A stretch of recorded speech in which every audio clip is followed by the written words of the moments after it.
Spiderman no वे home movie देखने के बाद बहुत से फैंस के मन में सिर्फ यही सवाल चल रहा है कि एमसीयू में टॉम हॉलैंड के स्पाइडरमैन का फ्यूचर क्या होने वाला है, वेनम सिम्बियोट का स्पाइडरमैन पर क्या इम्पैक्ट होगा और सबसे बड़ा सवाल कि टोबी मैगवायर और एंड्रू गारफील्ड के स्पाइडरमैन हमें फ्यूचर में फिर से दिखेंगे या नहीं। तो आज की इस वीडियो के अंदर हम ऐसे ही सारे मेजर क्वेश्चंस की बात करेंगे और इनके जवाब जानने की भी कोशिश करेंगे। तो ये वीडियो बहुत ही ज्यादा खास होने वाली है, इसीलिए इस वीडियो को पूरा एंड तक जरूर देखें। पर अगर आप चैनल पर नए आ गए हैं तो चैनल को सब्सक्राइब जरूर कर लें और हमारी लेटेस्ट वीडियोस को सबसे पहले देखने के लिए बेल आइकन को भी दबा लें। तो अब बिना किसी देरी के चलिए इस वीडियो में आगे बढ़ते हैं।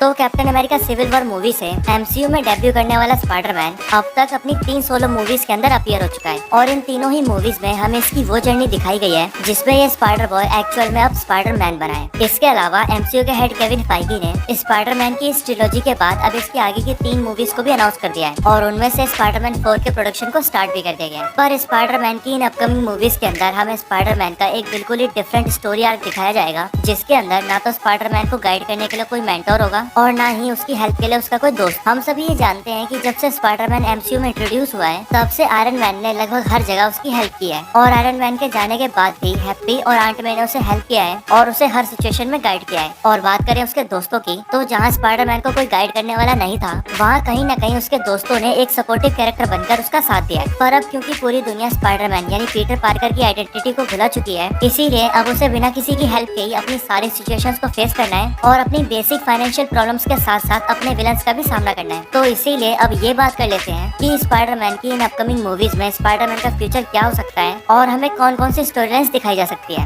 Venom arc. तो सबसे पहली स्टोरी लाइन तो ये हो सकती है कि एमसीयू के अंदर वेनम को स्पाइडरमैन का मेन विलन बनाकर इंट्रोड्यूस किया जाए। इस स्टोरी लाइन के अकॉर्डिंग स्पाइडरमैन 4 की स्टोरी को वहीं से स्टार्ट किया जाएगा जहाँ से स्पाइडरमैन 3 यानी नो वे होम को एंड किया गया था, जिसका मतलब स्पाइडरमैन नो वे होम के पोस्ट क्रेडिट सीन के अंदर वेनम सिम्बियोट का जो छोटा सा पार्ट एमसीयू के यूनिवर्स में रह गया था वो जाकर स्पाइडरमैन से बॉन्ड हो जाएगा, जिसके बाद स्पाइडरमैन को उसका comic accurate black symbiote suit मिलेगा। और जैसा कॉमिक्स में हुआ था वैसे ही एमसीयू में भी वेनम एक सूट बनकर स्पाइडरमैन के साथ ही रहने लगेगा और इस नए ब्लैक सिम्बियोट की वजह से स्पाइडरमैन की स्ट्रेंथ और ड्यूरेबिलिटी कई गुना बढ़ जाएगी, उसकी एजिलिटी और रिफ्लेक्सेस पहले से भी इम्प्रूव हो जाएगी और उसकी स्पीड भी एनहेंस हो जाएगी। साथ ही उसे बिना किसी वेब शूटर्स के भी अनलिमिटेड वेब शूटिंग का भी एक्सेस मिल जाएगा। पर इन पावर्स के अलावा वेनम स्पाइडरमैन को मेंटली करप्ट करने की भी कोशिश करेगा और इवेंचुअली उससे गलत काम करवाने लगेगा। पर जब स्पाइडरमैन को इस बारे में पता लगेगा तब वो वेनम को अपनी बॉडी से निकालकर अलग कर देगा। Sinister 6 arc. तो अब हम अगली पॉसिबिलिटी की बात करें तो रूमर्स के अकॉर्डिंग एमसीयू में जल्दी ही सिनिस्टर 6 की टीम को दिखाया जा सकता है। स्पाइडरमैन नो वे होम मूवी में जिस सिनिस्टर 6 के होने का अंदाजा हम सभी फैंस ने लगाया था,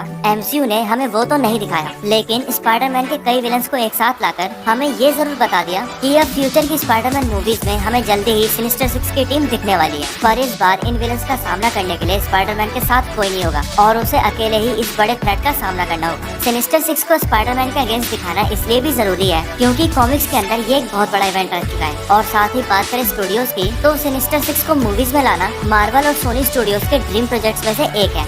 कॉमिक्स के अंदर सिनिस्टर 6 के फाउंडिंग मेंबर्स स्पाइडरमैन के 6 सुपर विलन्स थे, यानी doctor octopus, vulture, Mysterio, electro, Sandman और क्रेवन द हंटर। और बात करें एमसीयू की, तो अब तक इनमें से कुछ विलन्स को तो मार्वल इंट्रोड्यूस भी कर चुका है और भले ही Spiderman far from home movie का मेन विलन यानी मिस्टीरियो स्पाइडरमैन से फाइट करते हुए मारा गया हो, लेकिन यह इस बात की पॉसिबिलिटीज भी हाई है कि सिनिस्टर 6 की टीम के 6 फाउंडिंग मेंबर्स में से एक मिस्टीरियो भी होगा।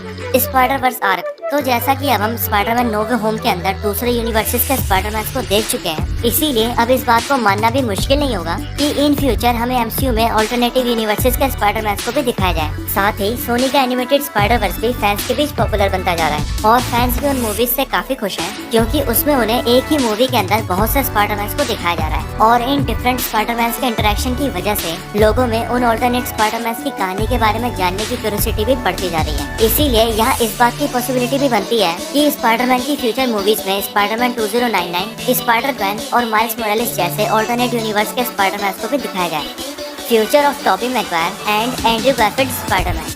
तो बात करें टोबी मैगवायर और एंड्रू गारफील्ड के स्पाइडरमैन की कि क्या ये दोनों स्पाइडरमैन हमें इन फ्यूचर मूवीज में देखने को मिलेंगे या नहीं। पर इस बात को जानने से पहले हम ये बात कर लेते हैं कि इन दोनों ऑसम स्पाइडरमैन की मूवी फ्रेंचाइजी को क्लोज क्यों किया गया था।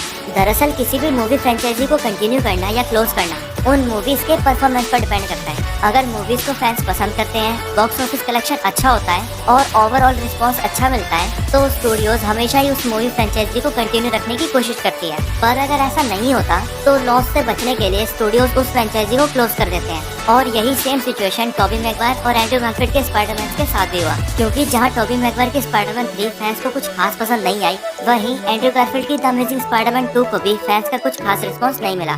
पर अभी सिचुएशन बिल्कुल ही डिफरेंट है, क्योंकि अब ना सिर्फ फैंस इन्हें फिर से इनके स्पाइडरमैन के कैरेक्टर्स में देखना चाहते हैं, बल्कि वो फिर से इनके क्रॉसओवर को लेकर भी काफी इंटरेस्टेड है। इसीलिए अगर सोनी स्टूडियो और ये एक्टर्स भी अपनी फ्रेंचाइजी को लेकर इंटरेस्ट शो करते हैं, तो इनकी स्पाइडरमैन फ्रेंचाइजी को फिर से कंटिन्यू किया जा सकता है। और अगर ये फ्रेंचाइजी कंटिन्यू होती है, तो टॉबी मैगवायर के स्पाइडरमैन 4 के अंदर हमें लिजार्ड, मिस्टीरियो और ब्लैक कैट जैसे कैरेक्टर्स को दिखाया जा सकता है। और वहीं बात हो एंड्रयू गारफील्ड की, तो एंड्रयू गारफील्ड की द अमेजिंग स्पाइडरमैन 3 के अंदर तो सिनिस्टर 6 को भी इंट्रोड्यूस किया जा सकता है। Future of venom in MCU.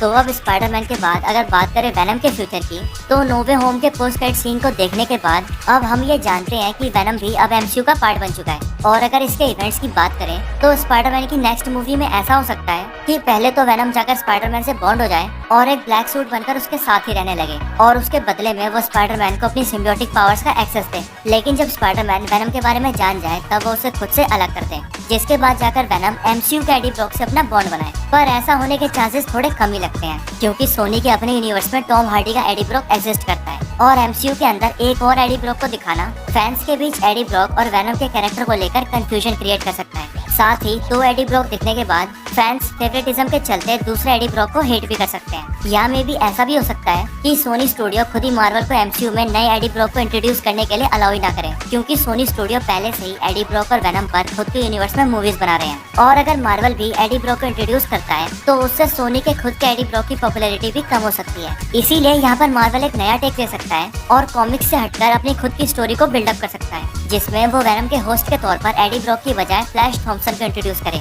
यानी कि जब स्पाइडरमैन वेनम को अपनी बॉडी से अलग करेगा, तब वेनम फ्लैश थॉम्पसन से बॉन्ड हो जाएगा, और ऐसे ये दोनों मिलकर एजेंट वेनम को क्रिएट करेंगे।